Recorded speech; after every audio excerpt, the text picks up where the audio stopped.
Athos Salome, remember that name, he's Brazilian, he's psychic, he's known as the living Nostradamus. Catchy, right?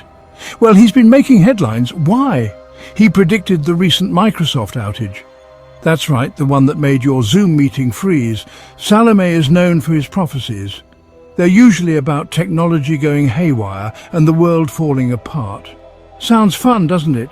Anyway, this Microsoft thing, it put him on the map. Salome's thing is tech disruptions. He thinks they're going to cause chaos.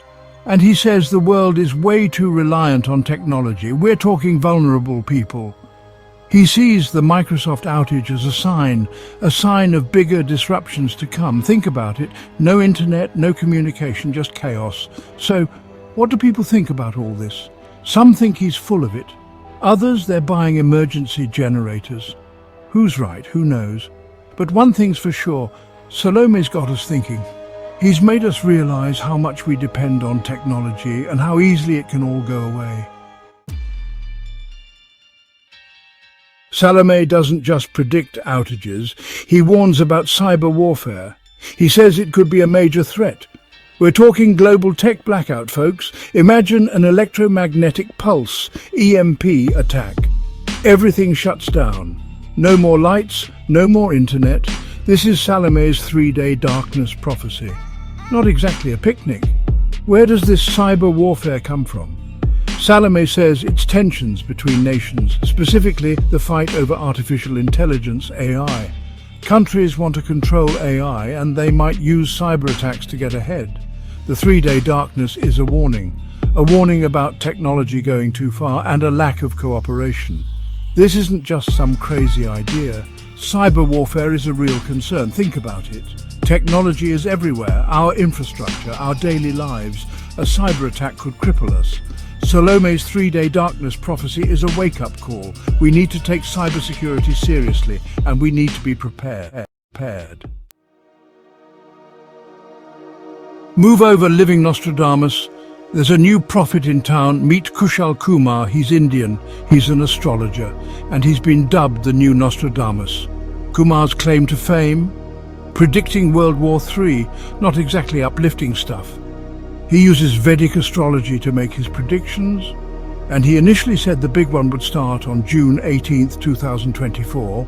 Well, June 18th came and went, no World War III, but Kumar isn't backing down. He says other dates are still in play. June 10th, for example, or June 29th, 2024. He claims those dates have bad planetary alignments that could lead to war. Kumar's predictions have caused quite a stir. Some people believe him, others think he's just looking for attention, but one thing's clear. Kumar has tapped into a deep-seated fear, the fear of global conflict. And in a world full of tension, it's not hard to see why people are worried. Kumar might have missed the mark on June 18th, but he's still got plenty of dates on his radar, and he's not afraid to name names. When it comes to potential war zones, Kumar has a few favorites: Pakistan, Israel, Lebanon, Korea, China, Taiwan. And let's not forget the ongoing conflict between Russia and the United States. According to Kumar, these regions are like kindling. They're just waiting for a spark. And those unfavorable planetary alignments, they could be the match that lights the fire. Kumar believes that conflict in any of these areas could spiral out of control, drawing in other nations and leading to a global war. Now, you might be thinking, this is getting a bit far out, even for me, and you'd be right to be skeptical. But here's the thing, these regions are genuinely volatile. They're already facing conflict and instability. Adding planetary alignments to the mix might be a stretch, but it's a scary thought nonetheless. Section 5. Astrology's role in predictions.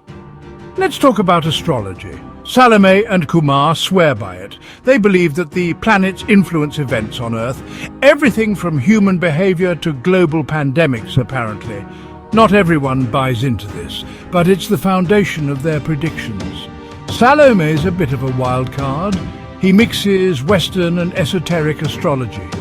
Kumar, on the other hand, is a Vedic astrology purist. Different approaches, same basic idea. The stars hold the answers. They believe that certain planetary alignments spell trouble. Conflict, tension and global shifts, you know, the light stuff. Now let's be clear. Astrology isn't exactly scientific, it's more of a belief system, and plenty of people think it's a load of hogwash. But for believers, Salome and Kumar's predictions are serious business.